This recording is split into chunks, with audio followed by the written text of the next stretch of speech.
Wilson Morales from Black Film and TV. You know, I rarely say this on camera, but I really like this movie a lot. You know, it's very, nail biting. There's a lot that's in here.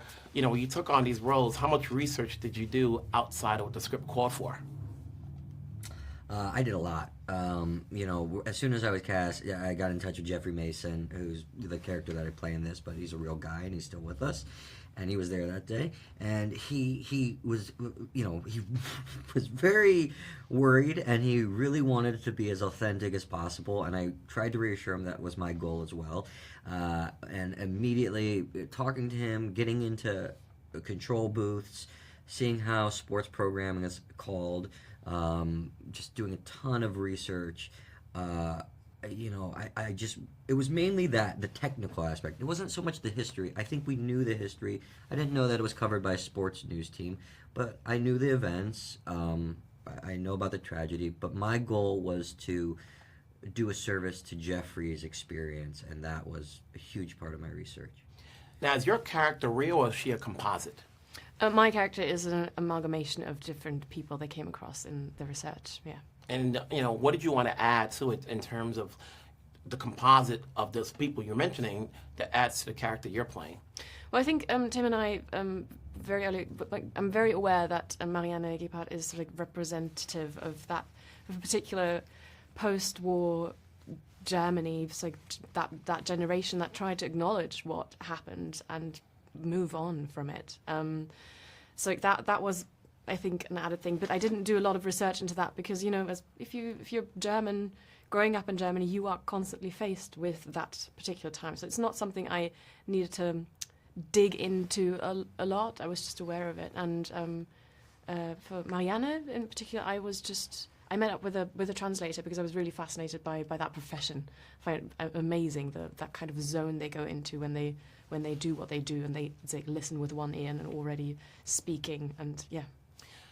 A lot of years have gone by, obviously 52, but the idea of journalism is still, in place in terms of being right and being first. What's your takeaway when you see, what they did back then compared to how news is played now? Well, it's only become more amplified. I think it's only become more sensational. There's something sort of naive in our story and in these characters who are telling it that they didn't realize that they were forever changing, how tragedy is shared with us in real time. And obviously now everyone is a photojournalist with a phone in their pocket and being able to share it immediately.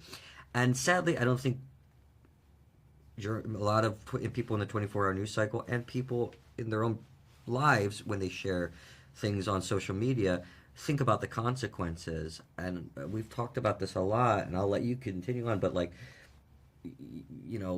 sharing violence, is that good or bad? Does that make, Yeah, I think it was the biggest difference is probably that it was one news outlet back then. It's these people are the people that are telling the truth because they are the ones with the camera and they are there. Whereas now we have so many different ones and we can kind of choose the bubble that we agree with the most. And it's very difficult these days to find the news in the most neutral way. I'm not sure if that exists. I think that's also a question the film kind of I think it's just pushed us into our camps deeper and deeper and separated us more and more. Congrats on your performances. Congrats on the film. We'll talk down the road. Take care. Thank you very much. Yeah. Thank you. Some Morales from Black Film and TV. I don't say this often, but I really, really enjoy this movie. There's a lot to process, but I think about what you've done over your years, from playing Charles Lane to Rune Arledge. You have this knack of playing these guys who want to do right and have integrity. How much research did you do in playing Rune outside of what the script called for? Well, when I play people with integrity, it's a real challenge. So I have to, I have to go talk to people about what that means. There's a great deal of information that Tim had all the information. So for each of us, I think he probably had a packet. I had a packet of Rune Arledge information, and I went through it. But I was saying earlier that, for me, it's daydreaming about the script. It's daydreaming about what I imagine Rune to be, but it's also daydreaming about myself and what I need to say at that moment. And all three of those things kind of mix, and it's not like I'm trying to do the best impersonation of Rune Arledge, I'm trying to honor myself in the story in a way that communicates these complex ideas in as clear a way as possible. The same goes to playing Mark. People always say the embodiment of the character. So when they see you play him, for those who are still alive and say, "Oh, that's how Mark was," what more research did you do in playing Mark? I mean, I didn't have enough time to research him. There was nor access to enough material to even really attempt that. I just had, images of him that makeup had to work on, and stuff I read about him, and most particularly people's testimony about him, and that was consistent. So when it's consistent, when all kinds of different people say something, they talk about similar traits, qualities in a person, that's going to be broadly true. And it was there in the script. The script was chimed with everything that I read about him. I saw there was a tribute to him, an ABC broadcast from the 80s. That was late 80s, I think. It might be wrong, maybe 90s. Tribute to him. That was useful because there was everybody talking about him.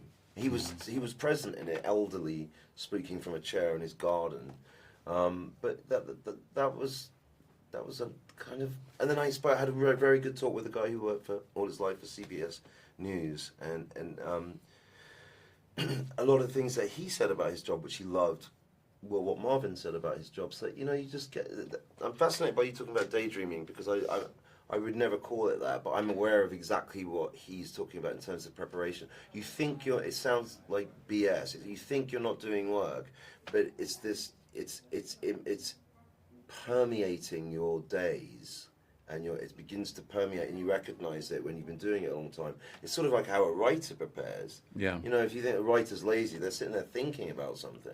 It's a little bit like that. Yeah. Preparing but the actual, when you're young, you make not a mistake, but you think, the more research I do, the better the performance will be. Sometimes it gets in the way because it's the wrong sort of thought. I always found that it could easily get in my way. I used to make these books for each part. Yeah, me too. Where I had like photographs and notes and all that kind of thing, and then I just realized that was just like a security blanket that I could let go, because I never once would look back through it after I made it. It was just like a process of making something, and I'm like, But then occasionally you'll do something. I remember we worked with the same acting coach. I remember Penny told me to go into a closet and write letters to my wife in that closet.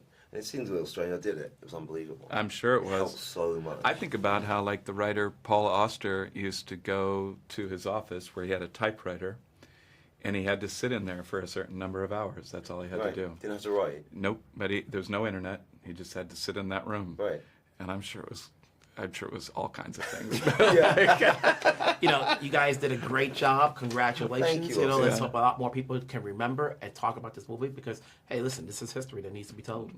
Thank you so you much. so much, guys. Thanks, Wilson. All right. All right. Wilson Morales from Black Film TV. Such a fascinating film, such a tight edit film. It's not as long, but it gets the job done.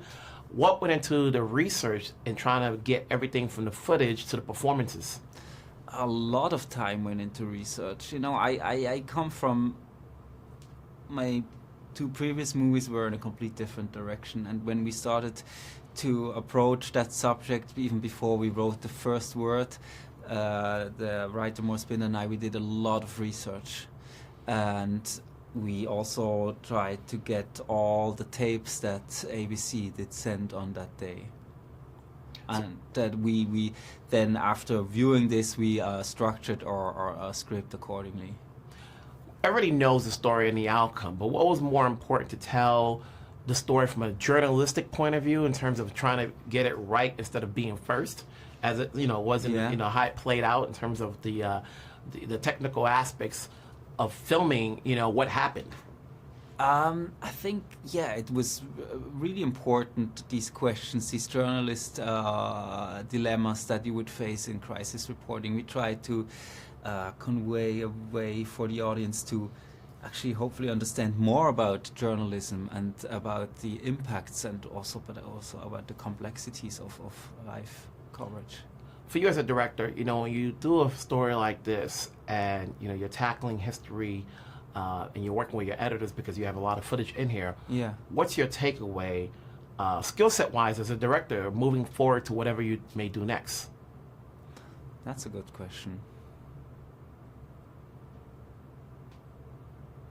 I think the biggest takeaway for me is that sometimes, or like the more reduction in perspective, or maybe also a reduction in space that and time and perspective that a story takes place can be really interesting, because the more you specify on one specific subject, the deeper you can go into detail in that world. So, for example, we hope also to give audience a feeling of how television was made back then.